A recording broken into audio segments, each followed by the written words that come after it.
Hello everyone, welcome to CBSE fresh. तो आज हम लोग करने जा रहे हैं क्वेश्चन नंबर 31 से 40 तक। और जैसा कि आपको पता है, ये क्वेश्चन नंबर 31 से 40 ये आपका मैथमेटिक्स का पेपर है जो कि क्लास 10th का है और टर्म 1 में आया हुआ था। ठीक है, so without wasting any time let's begin.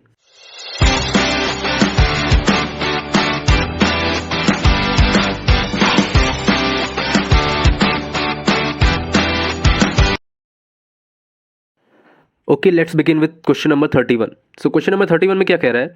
If n is a natural number then 2 bracket 5 to the power n plus 6 to the power n is always ends with, यानी कि ये हमेशा किसके मतलब इसके आखिरी में क्या आने वाला है। जैसे 42 तो एंड में ये आने वाला है, क्या आने वाला है ये पूछ रहा है। ठीक है, तो इसके लिए कुछ नहीं, सबसे सिंपल ट्रिक है कि आप n की वैल्यू, क्योंकि ये नेचुरल नंबर है तो 1 रख सकते हैं, तो n की वैल्यू 1 रख के देख लीजिए और देखते हैं क्या आता है। 5 + 6 which is 11 into 2 which is 22, तो यानी आखिरी में क्या आ रहा है 2, तो इसका आंसर 2 हो जाएगा। ओके, आप चाहे तो इसको और क्रॉस चेक कर सकते हैं या वेरीफाई कर सकते हैं n की वैल्यू 2 डाल के, वो आपके ऊपर है। ठीक है, सो let's move on question number 32। तो क्वेश्चन नंबर 32 में क्या कह रहा है? The line segment joining the points P Q is divided by the Y axis in the ratio. तो सबसे पहले हम लोग बना लेते हैं, इसको प्लॉट कर लेते हैं थोड़ा सा, तो एक रफ आइडिया लग जाएगा। -3, 2 सम थोड़ा सा इधर आएगा और 5, 7 कुछ इस तरफ आएगा। तो हम देख सकते हैं कि इनके बीच में ये गैप आ रहा है और ये y जो है इसको कुछ k/1 में डिवाइड कर रहा है। ओके, हमको यहाँ पे वही रेशियो फाइंड करना है। तो सबसे पहले p, सॉरी यार वो नॉइज़ आ रही है, पता नहीं लोग बुलेट बहुत ज़्यादा आवाज़ के साथ निकालते हैं इधर से। सो नेक्स्ट, हाँ, तो क्यू पॉइंट हमने अगर रखा यहाँ पे तो 5, 7 और p क्या आया था हम लोगों का? p था -3, 2। तो अब हम लोग इसको निकालते हैं। अब जाहिर सी बात है कि ये k/1 में है तो यहाँ पे x की वैल्यू जो होगी वो 0 होगी और y तो y होगा, समथिंग मतलब कुछ भी y हो सकता है। तो हम लोगों के काम का सिर्फ x है, यहाँ पे x की वैल्यू क्योंकि 0 दी है तो हम लोग यहाँ पे वो जो सेगमेंट फार्मूला या जो जिसमें रेशियो और पॉइंट्स के बीच में रिलेशन होता था उसको हम लोग यहाँ पे लिख सकते हैं। ठीक है, तो इसमें अगर देखा जाए तो k इंटू, क्योंकि हम लोग x का निकाल रहे हैं तो k इंटू 5, तो ये हो जाएगा 5k। उसके बाद 1 इंटू -3, तो ये हो जाएगा +1 इंटू -3 अपॉन k+1 होता है। k को उधर भेज दिया तो 0 हो गया, 0 = 5k, 0 = 5k -3, तो k = आ जाएगा 3/5। तो आपका आंसर क्या होगा? 3/5। ठीक है, तो आंसर रहा हमारा 3/2, 3/5। Okay, so let's move on question number 33। So question number 33 में क्या दिया हुआ है? If a cot theta plus b cosec theta equals to p and b cot theta plus a cosec theta is equals to q, then we have to find p² - q²। कुछ नहीं करना है आपको, इसका स्क्वायर करिए, इसका whole square, तो ये हो जाएगा p², इसका भी होल स्क्वायर करिए, ये हो जाएगा q²। अब इन दोनों का स्क्वायर करके हम लोग लिख लेते हैं यहाँ पे डायरेक्ट, तो a² cot² theta plus b² cosec² theta plus 2ab cot theta multiplied by cosec theta, ठीक, इज इक्वल्स टू p²। अब इसके बाद ये वाला हम लोग करते हैं, इसको ओपन करते हैं, तो ये हो जाएगा b² cot² theta plus a² cosec² theta plus 2ab cot theta cosec theta equals to q²। हमको चाहिए क्या? p² - q², तो फर्स्ट माइनस सेकंड कर दीजिए, आंसर आ जाएगा। तो फर्स्ट माइनस सेकंड करते हैं तो a² वालों को एक साथ लिख लेते हैं, तो a² कॉमन लिया और दिस माइनस दिस हुआ तो ये हो जाएगा cot² theta minus cosec² theta plus this minus this हो जाएगा, b² कॉमन लिया है, cosec² theta minus cot² theta.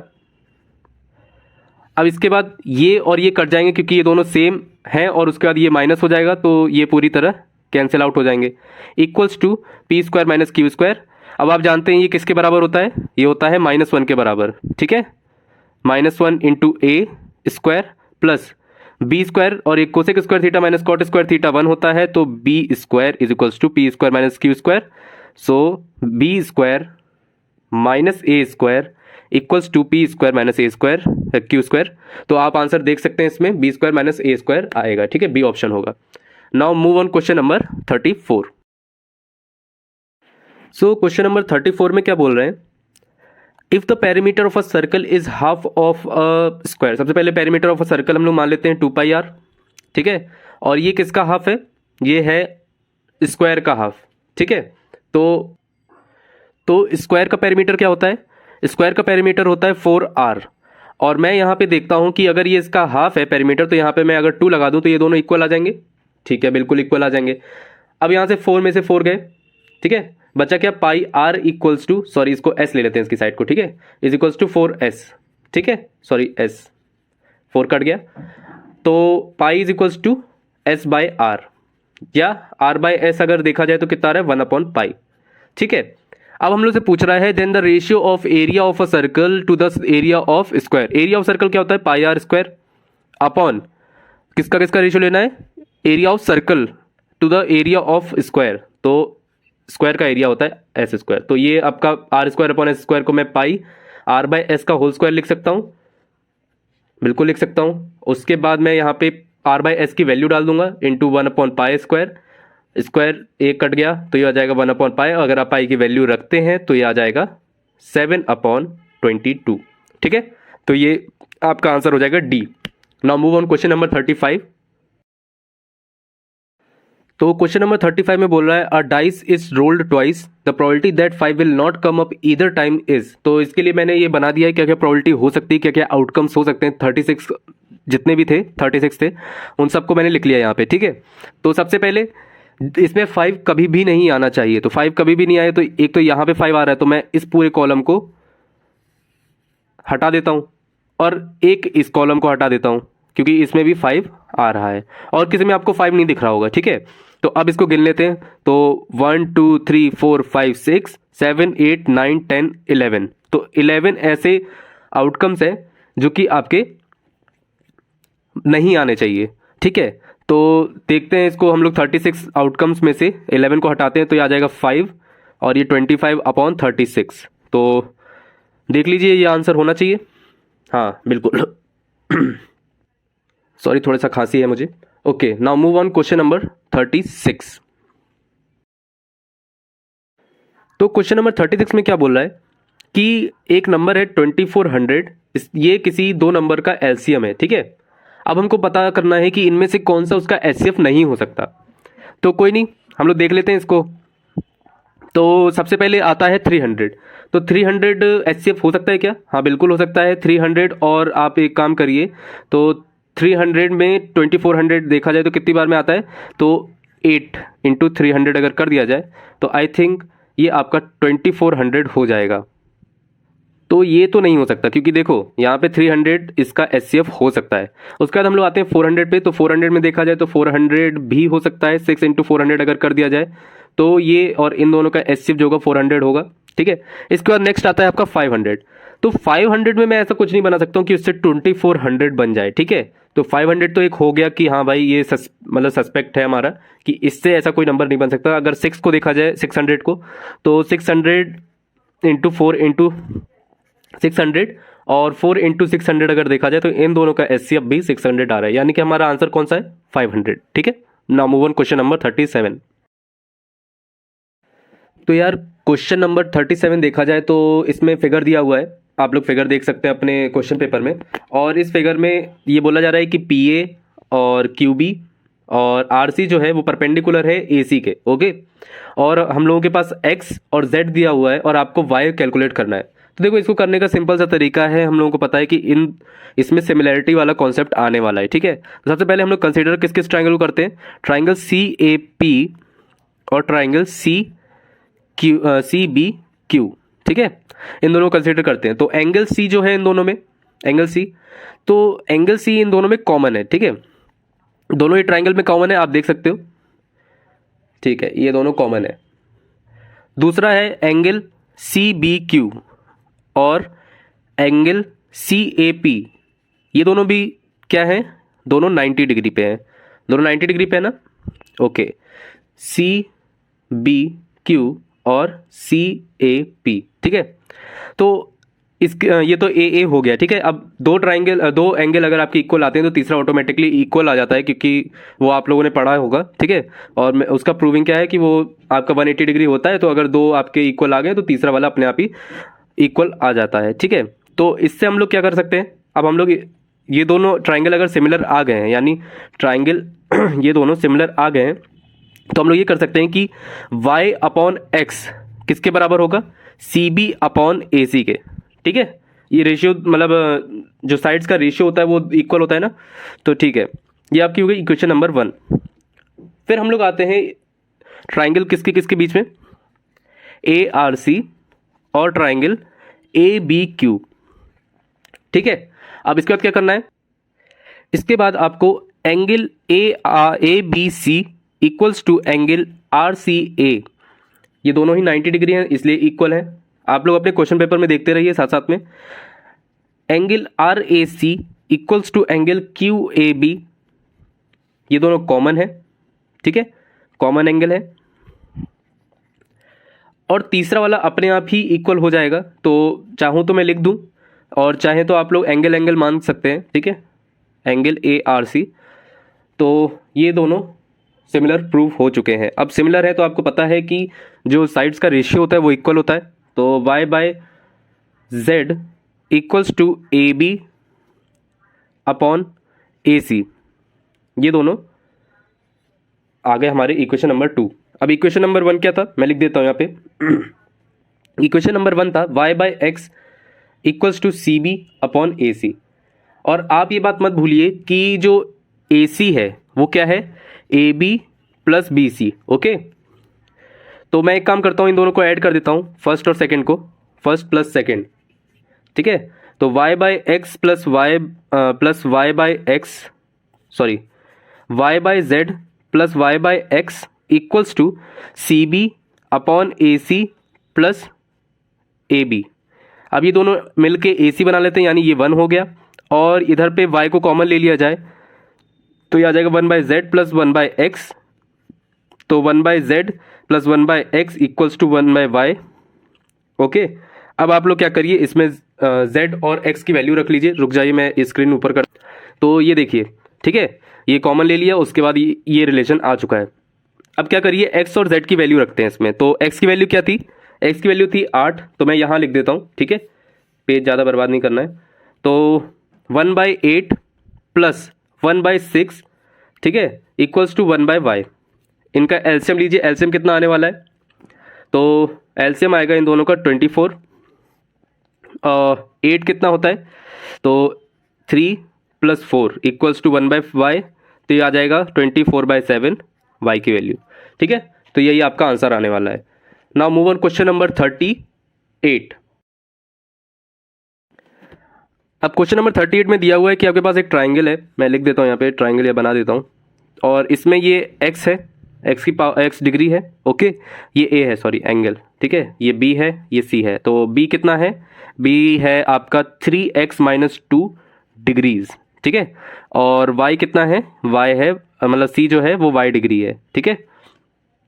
कितने कितने एंगल है मैंने लिख दिए, ठीक है। अब इसको करना कैसे है, तो आपके पास एक रिलेशन तो ये दिया है, angle c minus angle b equals to 9 degree, ये पहले से दिया हुआ है। तो मैं angle c y minus 3x minus 2 put कर देता हूँ, ठीक है। तो अब इसमें अगर आप थोड़ा सा करें इसको, तो minus 3x plus 2 equals to 9 degree, तो ये आ जाएगा 3x minus Y equals to -7। आप इधर पे मैंने भेजा तो 7 हो गया, और फिर माइनस से मल्टीप्लाई कर दिया तो -7 हो गया, ठीक है। अब हम लोग आते हैं इधर पे, तो ट्राइंगल के 3 एंगल दिए हुए हैं और तीनों का सम कितना होता है 180 डिग्री। तो x degree plus 3x minus 2 degree, ठीक है, अभी डिग्री को हटा देते हैं, अभी ऐसे ही लेके चलते हैं, is equals to plus Y is equals to 180 degree. तो आ जाएगा 4x plus Y equals to 182, ठीक है। अब मुझे क्या करना है इसमें, ये इक्वेशन 1 हो गई, ये इक्वेशन 2 हो गई, 1 + 2 कर दीजिए, तो 4x + y = 182 और 3x - y = -7। इन दोनों को अगर हम लोग ऐड करते हैं तो ऐड करने पे कितना आने वाला है, तो 7x = 175। ठीक है, अब इसके बाद 7 से अगर इसको डिवाइड करते हैं तो 7 × 7 7 2 14 और 35 यानी 5, तो x = 25 आ गया है। ठीक है, x की वैल्यू 25 आ गई, यानी a जो है अपना 25 है। इसमें अगर आप पुट करें तो 3 × 25 होता है 75 और b की वैल्यू 75 - 2, तो ये हो जाएगा 73। ठीक है, और c कितना है, c है y, और y कितना है, इनमें से एक आध रिलेशन पकड़ लेते हैं। मान लीजिए ये वाला है। ठीक है, तो इधर पे y कितना है, 3x + 7 = y है, तो आपका 75 + 7, तो ये कितना हो जाएगा आपका, ऐड करिए इसको, तो ये आपका होने वाला है 282 आई थिंक। अब इन दोनों को ऐड करना है हमको, सबसे बड़े मतलब सबसे बड़े एंगल को सबसे छोटे एंगल को, यही दिया है ना, हाँ, छोटे और बड़े को, तो 25 + 82, तो ये आपका आ जाएगा 107, तो 107 आपका आंसर आ जाएगा। ठीक है, आपको दिख नहीं रहा है शायद, मैं इसको स्क्रीन को ऊपर कर, तो ये रहा। ठीक है, आपका 107 आंसर आ जाएगा। Now move on question number 39। तो यार क्वेश्चन नंबर 39 इधर ही कर लेते हैं बगल में हम लोग, क्वेश्चन नंबर 39, ये 39। ठीक है, तो इसमें दिया हुआ है आपका sec theta + tan theta = p। Okay, तो अब हम लोग को पता करना है कि tan थीटा की वैल्यू कितनी होगी और p के फॉर्म में पता करना है। तो सबसे पहले हम लोग क्या करेंगे, sec को tan के फॉर्म में कन्वर्ट करेंगे। सबसे पहले तो ये होता है √10² थीटा + 1 + tan थीटा = p। अब मैं इसको इधर भेज देता हूँ, तो tan² थीटा + 1 का रूट = p - tan थीटा। ठीक है, अब दोनों तरफ स्क्वायर कर दीजिए, तो tan² थीटा + 1, क्योंकि ये रूट था, और यहाँ पे आ जाएगा p² + tan² theta -2p tan theta. यहाँ पे मैं एक लाइन खींच देता हूँ ताकि आप कंफ्यूज ना हो। ठीक है, अब मैं क्या करूँगा, tan² थीटा से tan² थीटा कट गया। ठीक है, बचा क्या, 1 = p² - 2p tan थीटा। मैं इसको इधर ले जाता हूँ, इसको इधर भेज देता हूँ, तो 2p = 2p tan theta = p² - 1, तो tan थीटा क्या हो जाएगा, p² - 1 अपॉन 2p। ठीक है, तो ऑप्शन आप देख सकते हैं कौन सा है, बी ऑप्शन होगा। Now move on question number 40। ठीक है, फिर 40 पे चलते हैं। तो यार क्वेश्चन नंबर 40 में क्या दिया हुआ है, यहीं पे कर लेते हैं इसको भी, पेजेस यार बहुत वेस्ट होते हैं तो बचाने चाहिए। तो क्वेश्चन नंबर 40 में क्या दिया हुआ है, आपको दिया हुआ है कि the base BC of an equilateral triangle ABC, equilateral triangle है ABC, और वो किस पे लाई करता है, y एक्सिस पे लाई करता है, और आपका जो कोऑर्डिनेट्स हैं इसके वो हैं 0, -2। तो एक काम करते हैं हम लोग, कोऑर्डिनेट एक्सिस बना ही लेते हैं। 0, -2 है, 0, -3, सॉरी -3 है, और जो इसका मिड पॉइंट है BC का वो आता है 0 पे, तो y एक्सिस पे लाई कर रहा है, उसके बाद मिड पॉइंट इधर है, तो आपको नहीं लगता यहाँ पे इसका कुछ अगला बेस आना चाहिए, मतलब अगला वर्टेक्स यहाँ आना चाहिए, तो ये आपका BC हो जाएगा। ठीक है, BC। ओके, और ये कितना होना चाहिए, अब क्योंकि ये 0 है, ये -3 है, तो इधर पे आना चाहिए 0,3। ठीक है, अब आप लोग जानते हो कि ट्राइंगल या तो यहाँ जा सकता है, ठीक है, या यहाँ जा सकता है, दोनों जगह जा सकता है, कोई दिक्कत नहीं है। ठीक है, तो यानी इसमें दो तरह के आंसर आएंगे, एक प्लस में आएगा, एक माइनस में x आएगा। तो सबसे पहले देखते हैं इनमें इस तरह के आंसर्स हैं। तो b की वैल्यू तो 0,3 है, हम लोगों ने निकाल ही ली है, 0,3, सॉरी ये c था आपका और ये b होगा। ठीक है, तो b की वैल्यू तो 0,3 हो गई, तो a और मतलब b और d तो आपके एलिमिनेट हो ही गए, बचा a और c, और इसमें प्लस माइनस होना चाहिए, तो ये आपका c ऑप्शन हो जाएगा। अगर आपको अभी भी कंफर्म नहीं है तो आप क्या कर सकते हैं कि इसमें आप इसकी मतलब इसका आप अगर देखा जाए साइड 6 आ रही है, ठीक है, तो इधर साइड 6 आ रही है, तो आप इसकी भी साइड मतलब वर्टेक्स निकाल सकते हैं, इधर पे 6 है ये, तो आप इन दोनों के बीच में निकाल सकते हैं। ये भी 6 ही आने वाला है, चिंता मत करिए, और मतलब ये भी आपका कितना आने वाला है, 3√3 आने वाला है। ठीक है, और प्लस माइनस में आएगा क्योंकि इधर पे भी हो सकता है, तो यहाँ पे -3√3 होगा, और यहाँ पे होता तो 3√3 होता, 3√3, 0 और -3√3, 0। ठीक है, तो ये आपका आंसर आ गया 40 का।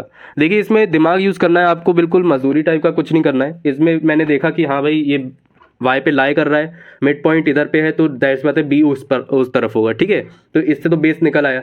अब बेस के बाद वर्टेक्स दो तरफ हो सकती है, तो यानी इसका प्लस माइनस में आंसर होना चाहिए। ठीक है, उसके बाद मैंने देखा कि डिस्टेंस इन दोनों की निकाल के मैं ये भी निकाल सकता हूँ, तो वो आराम से आ जाता है। ठीक है, आपको बल्कि पूरा सॉल्व करने की भी जरूरत नहीं थी, मैंने तो ऐसे ही देख के बता दिया था कि हाँ भाई कौन सा आंसर आने वाला है।